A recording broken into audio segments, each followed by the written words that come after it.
El collar, del escritor francés Guy de Maupassant. Texto escrito en 1884. El collar. Era una de esas hermosas y encantadoras criaturas nacidas como por un error del destino en una familia de empleados. Carecía de dote y no tenía esperanzas de cambiar de posición. No disponía de ningún medio para ser conocida, comprendida, querida, para encontrar un esposo rico y distinguido, y aceptó entonces casarse con un modesto empleado del Ministerio de Instrucción Pública. No pudiendo adornarse, fue sencilla, pero desgraciada, como una mujer obligada por la suerte a vivir en una esfera inferior a la que le corresponde, porque las mujeres no tienen casta ni raza, pues su belleza, su atractivo y su encanto les sirve de ejecutoria y de familia, su nativa firmeza, su instinto de elegancia y su flexibilidad de espíritu son para ellas la única jerarquía que iguala a las hijas del pueblo con las más grandes señoras. Sufría constantemente sintiéndose nacida para todas las delicadezas y todos los lujos. Sufría contemplando la pobreza de su hogar, la miseria de las paredes, sus estropeadas sillas, su fea indumentaria. Todas estas cosas en las cuales ni siquiera habría reparado ninguna otra mujer de su casa. La torturaban y la llenaban de indignación. La vista de la muchacha bretona que les servía de criada despertaba en ella pesares desolados y delirantes ensueños. Pensaba en las antecámaras mudas, guarnecidas de tapices orientales, alumbradas por altas lámparas de bronce, y en los dos pulcros lacayos de calzón corto, dormidos en anchos sillones amodorrados por el intenso calor de la estufa. Pensaba en los grandes salones colgados de sedas antiguas, en los finos muebles repletos de figurillas inestimables, y en los saloncillos coquetones, perfumados, dispuestos para hablar 5 horas con los amigos más íntimos, los hombres famosos y agasajados, cuyas atenciones ambicionan todas las mujeres. Cuando a las horas de comer se sentaba delante de una mesa redonda, cubierta por un mantel de 3 días frente a su esposo, que destapaba la sopera, diciendo con aire de satisfacción: «¡Ah, qué buen caldo! No hay nada para mí tan excelente como esto».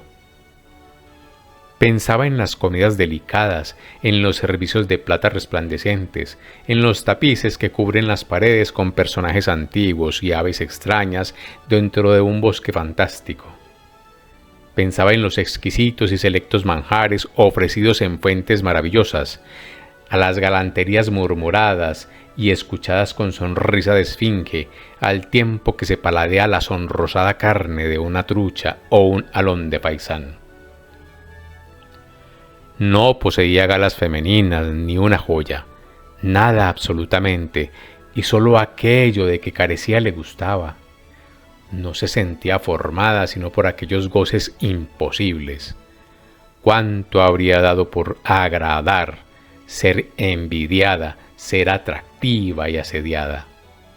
Tenía una amiga rica, una compañera de colegio a la cual no quería ir a ver con frecuencia, porque sufría más al regresar a su casa. Días y días pasaba después llorando de pena, de pesar, de desesperación. Una mañana el marido volvió a su casa con expresión triunfante y agitando en la mano un ancho sobre. «Mira, mujer», dijo, «aquí tienes una cosa para ti».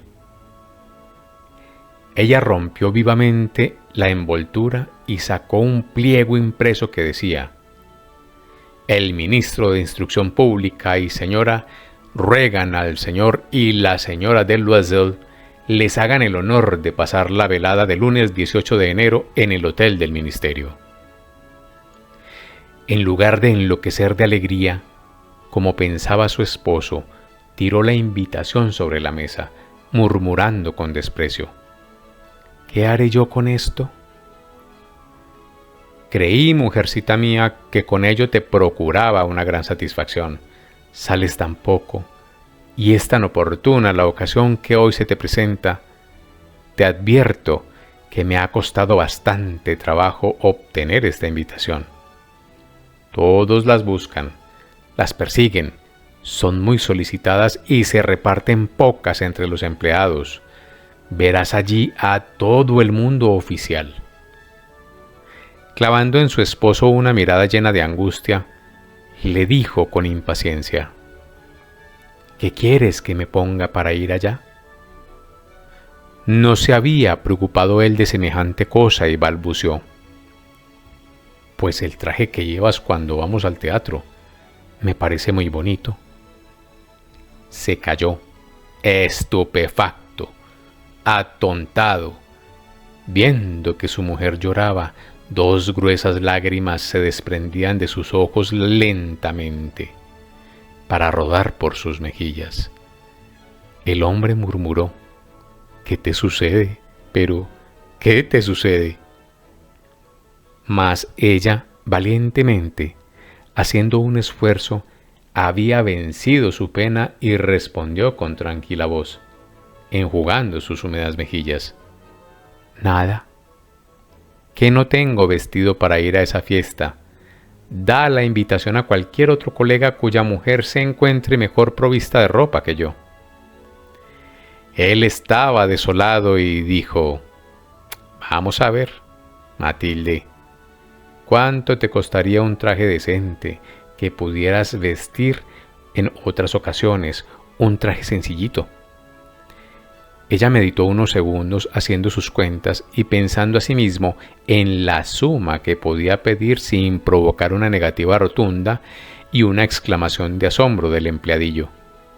Respondió al fin titubeando: No lo sé con seguridad, pero creo que con 400 francos me arreglaría. El marido palideció, pues reservaba precisamente esta cantidad para comprar una escopeta, pensando ir de casa en verano a la llanura de Nanterre, con algunos amigos que salían a tirar a las alondras los domingos. Dijo, no obstante: Bien, te doy los 400 francos, pero trata de que tu vestido luzca lo más posible, ya que hacemos el sacrificio. El día de la fiesta se acercaba y la señora de Loisel parecía triste, inquieta, ansiosa, y sin embargo el vestido estuvo hecho a tiempo. Su esposo le dijo una noche: ¿Qué te pasa? Te veo inquieta y pensativa desde hace 3 días. Y ella respondió: Me disgusta no tener ni una alhaja, ni una joya que ponerme. Pareceré, de todos modos, una miserable. Casi me gustaría más no ir a ese baile. Ponte unas cuantas flores naturales, replicó él. Eso es muy elegante, sobre todo en este tiempo, y por 10 francos encontrarás 2 o 3 rosas magníficas.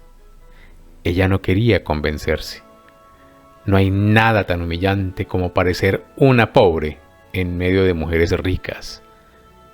Pero su marido exclamó: ¡Qué tonta eres! Anda a ver a tu compañera de colegio, la señora de Forestier, y ruégale que te preste unas alhajas. Eres bastante amiga suya para tomarte esa libertad. La mujer dejó escapar un grito de alegría. Tienes razón, no había pensado en ello. Al siguiente día fue a casa de su amiga y le contó su apuro.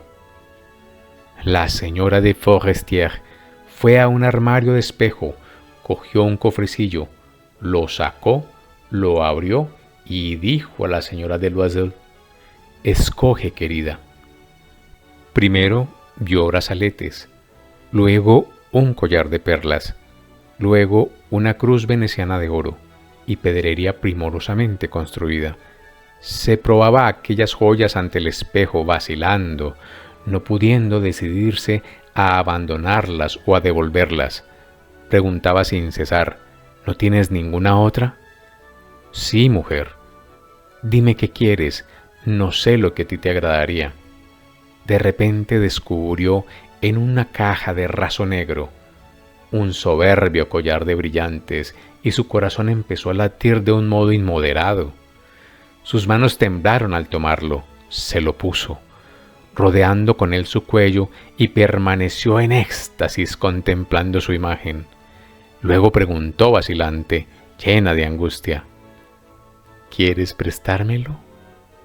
No quisiera llevar otra joya. Sí, mujer. Abrazó y besó a su amiga con entusiasmo y luego escapó con su tesoro. Llegó el día de la fiesta. La señora de Loisel tuvo un verdadero triunfo.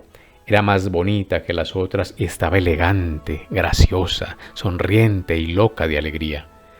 Todos los hombres la miraban, preguntaban su nombre, trataban de serle presentados. Todos los directores generales querían bailar con ella. El ministro reparó en su hermosura.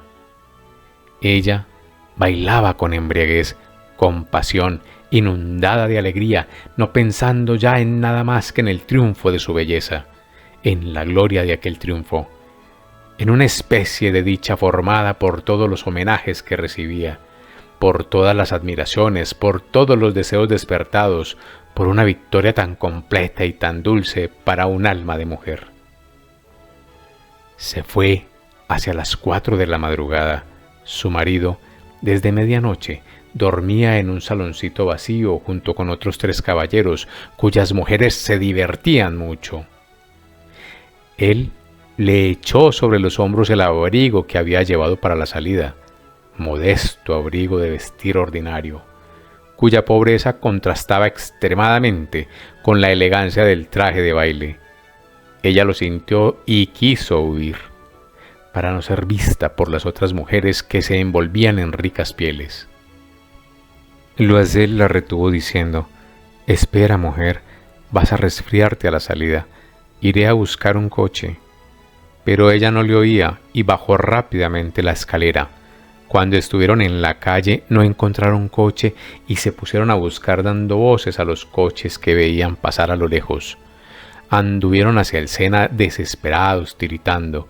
Por fin pudieron hallar una de esas vetustas berlinas que solo aparecen en las calles de París cuando la noche cierra, cual si les avergonzase su miseria durante el día.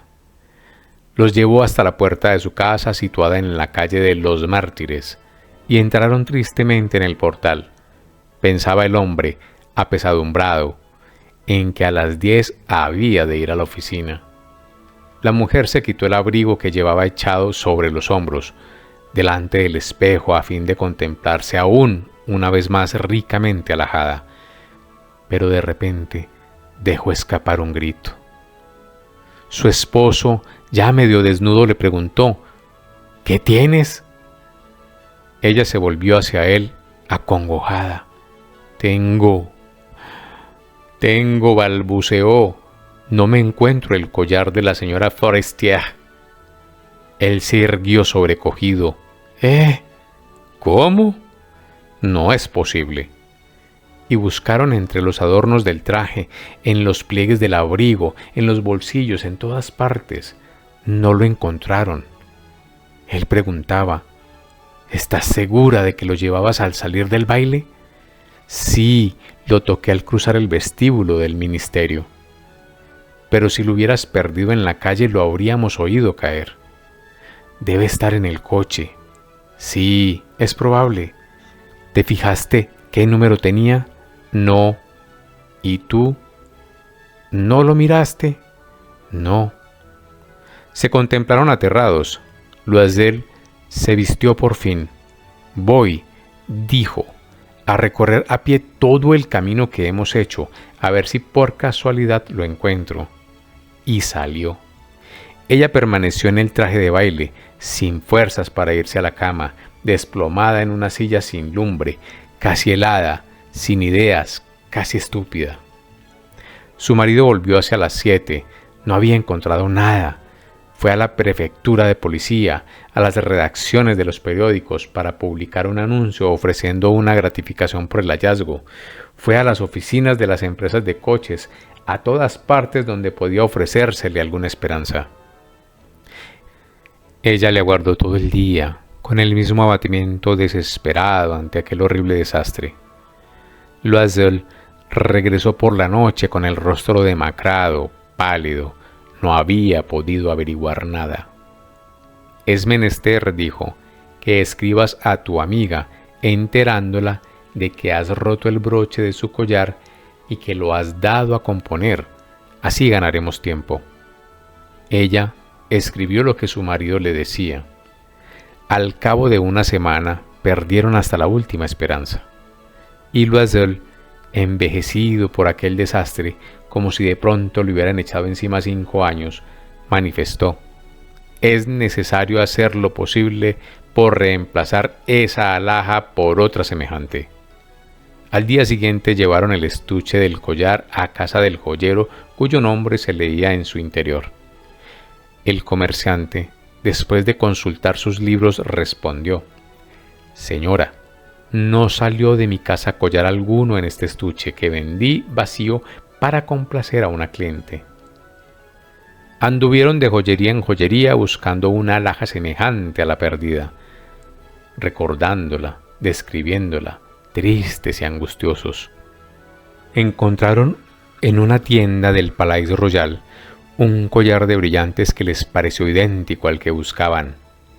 Valía 40.000 francos y regateándolo consiguieron que se lo dejaran en 36.000. Rogaron al joyero que se los reservase por 3 días, poniendo por condición que le daría por él 34.000 francos si se lo devolvían porque el otro se encontrara antes de fines de febrero. Loisel poseía 18.000 que le había dejado su padre, pediría prestado el resto. Y efectivamente tomó 1.000 francos de uno, 500 de otro, 5 luises aquí, 3 allá, hizo pagarés, adquirió compromisos ruinosos, tuvo tratos con usureros, con toda clase de prestamistas, se comprometió para toda la vida. Firmó sin saber lo que firmaba, sin detenerse a pensar, y espantado por las angustias del porvenir, por la horrible miseria que los aguardaba, por la perspectiva de todas las privaciones físicas y de todas las torturas morales, fue en busca del collar nuevo, dejando sobre el mostrador del comerciante 36.000 francos. Cuando la señora Loisel devolvió la joya a su amiga, ésta le dijo un tanto displicente: «Debiste devolvérmelo antes, porque bien pude yo haberlo necesitado». No abrió siquiera el estuche, y eso lo juzgó la otra una suerte. Si notara la situación, ¿qué supondría? No era posible que imaginara que lo habían cambiado de intento.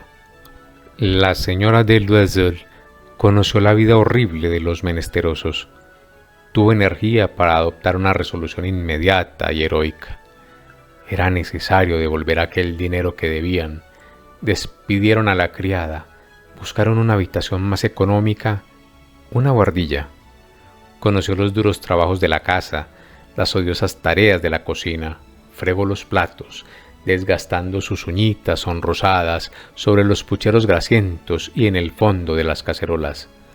Enjabonó la ropa sucia, las camisas y los paños, se ponía a secar en una cuerda, bajó a la calle todas las mañanas la basura y subió el agua, deteniéndose en todos los pisos para tomar aliento, y vestida como una pobre mujer de humilde condición, fue a casa del verdulero, del tendero de comestibles y del carnicero, con la cesta al brazo, regateando, teniendo que sufrir desprecios y hasta insultos porque defendía céntimo a céntimo su dinero escasísimo.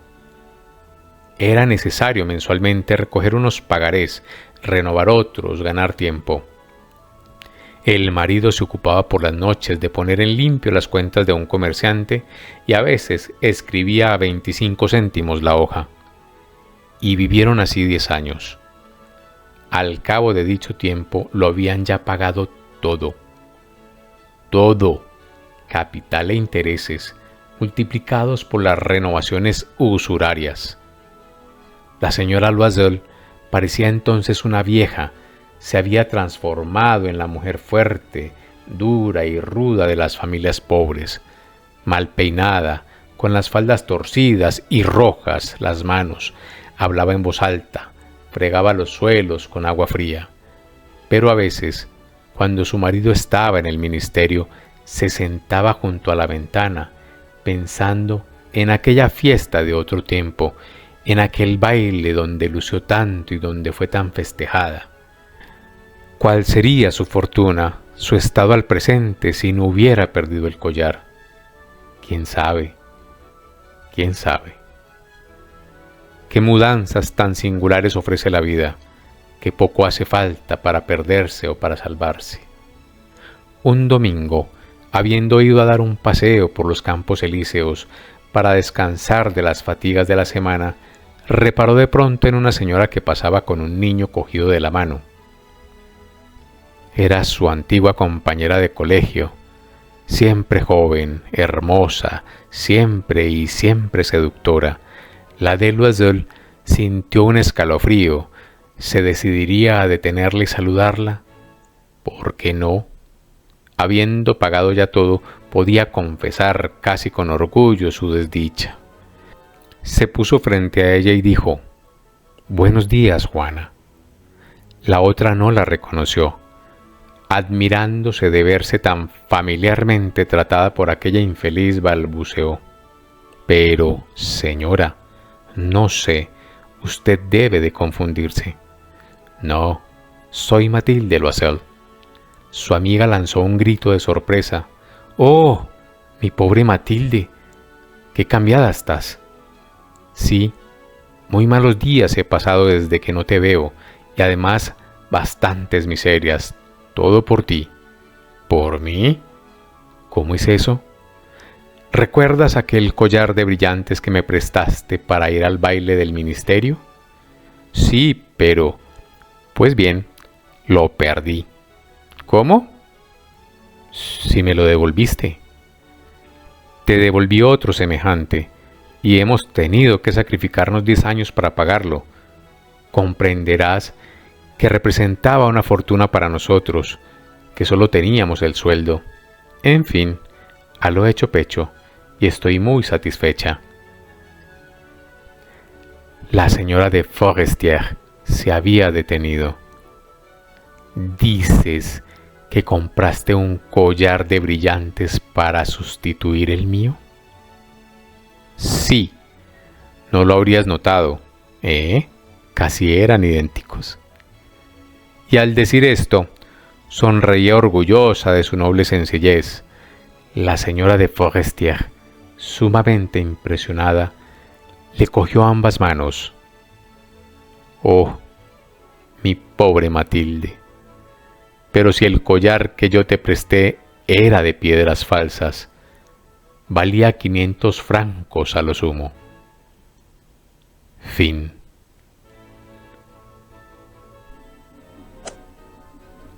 Henri René Albert Guy de Maupassant fue un escritor y poeta naturalista francés nacido en 1850. Escribió principalmente cuentos, aunque también presenta otros géneros literarios. De familia aristócrata librepensadora, a los 14 años inició en París sus estudios de Derecho, interrumpidos por la Guerra Franco-Prusiana. En 1879, su padre logró que ingresara en el Ministerio de Instrucción Pública, que pronto abandonó para dedicarse a la literatura. Maupassant fue admirador y discípulo de Gustave Flaubert, al que conoció en 1867. Este lo tomó bajo su protección, le abrió la puerta de algunos periódicos, lo introdujo en el círculo de escritores de la época, como Émile Zola, Ivan Turgenev y Henry James. Publicó en 1880 su primera gran obra, Bola de Sebo. En las veladas de Medan, un volumen naturalista preparado por Émile Zola. Su presencia en este volumen y la calidad de su relato permitió a Maupassant adquirir una súbita y repentina notoriedad en el mundo literario.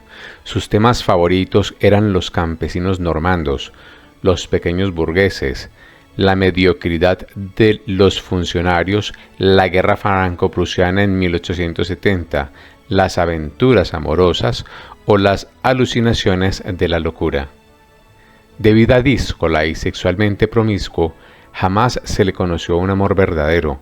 Su carácter pesimista, misógino y misántropo estaba motivado por la poderosa influencia de su mentor, Gustave Flaubert, y las ideas de su filósofo de cabecera, Schopenhauer. Abominaba de cualquier atadura o vínculo social, por lo que siempre se negó a recibir la Legión de Honor o a considerarse miembro del cenáculo literario de Zola, al no querer formar parte de una escuela literaria en defensa de su total independencia. Fue una figura singular, casual y solitaria, atacado por graves problemas nerviosos, síntomas de demencia y pánico heredados como consecuencia de la sífilis. Intentó suicidarse en 1892. El propio escritor lo confesó por escrito. Tengo miedo de mí mismo, tengo miedo del miedo, pero, ante todo, tengo miedo de la espantosa confusión de mi espíritu, de mi corazón, sobre la cual pierdo el dominio y a la cual turbia un miedo opaco y misterioso. Maupassant está considerado uno de los más importantes escritores de la escuela naturalista, aunque a él nunca le gustó que se le atribuyese tal militancia. De este corte se encuentran las novelas Una vida, 1883, Bel Ami, 1885, o Fuerte como la muerte, 1889, entre otras, y los cuentos La casa de Thalia, 1881, Los cuentos de la tonta, 1883, Al sol, 1884, Las hermanas Rodolí, 1884, La señorita Harriet, 1884, Cuentos del día y de la noche, 1885, y La orla, 1887. Su prosa tiene la virtud de ser sencilla pero directa, sin artificios. Fue un fotógrafo de su tiempo. Sus historias variopintas transmiten con una fidelidad absoluta la sociedad de su época, pero lo que más lo caracteriza es lo impersonal de su narración. Jamás se involucra en la historia y se manifiesta como un ser omnisciente que se limita a escribir detalladamente sus observaciones. No en vano, está considerado como uno de los mayores cuentistas de la historia de la literatura. En los últimos años de su vida, abandonó el relato de costumbres o realista para experimentar con la novela psicológica, con la que tuvo bastante éxito. Es en esta etapa donde abandona su visión impersonal para profundizar más en el alma atormentada de sus personajes, probablemente un reflejo del tormento que sufría la suya. Siempre padeciendo grandes migrañas, abusó del consumo de drogas como la cocaína y el éter, que potenciaban más su talento natural y le proporcionaban estados alterados de conciencia que lo hacían sufrir alucinaciones y otras visiones que a la postre condicionarían su narrativa fantástica o de terror. Fue tanta su influencia que ejerció sobre otros autores que llegó a ser uno de los más plagiados.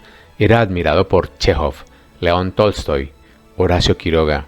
Su extensa obra incluye 6 novelas, unos 300 cuentos, 6 obras de teatro, 3 libros de viajes, una antología de poesía y numerosas crónicas periodísticas acerca de múltiples temas, literatura, política, sociedad, entre otros. Escribió bajo varios seudónimos. En cuanto a su narrativa corta, son especialmente destacables sus cuentos de terror, género en el que es reconocido como maestro, a la altura de Edgar Allan Poe. En estos cuentos narrados, con un estilo ágil y nervioso, repleto de exclamaciones y signos de interrogación, se echa de ver la presencia obsesiva de la muerte, el desvarío y lo sobrenatural. Sus cuentos de miedo expresan de algún modo la protesta desesperada de un hombre que siente cómo su corazón se desintegra. Afectado durante toda su vida de graves trastornos nerviosos, en 1892, tras un intento de suicidio en Cannes, fue ingresado en el manicomio de París, donde murió, después de 18 meses de agonía, de una parálisis general. Guy de Maupassant fallece en París el 6 de julio de 1893.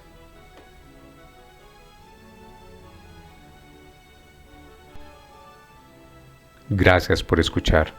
Narradores: Marilena Gil y Fernando Gutiérrez. Libromante es un proyecto enfocado en la difusión de obras literarias. Suscríbete y siempre recibirás nuestro contenido. Deja un like y esto nos ayuda a llegar a más personas. Muchas gracias.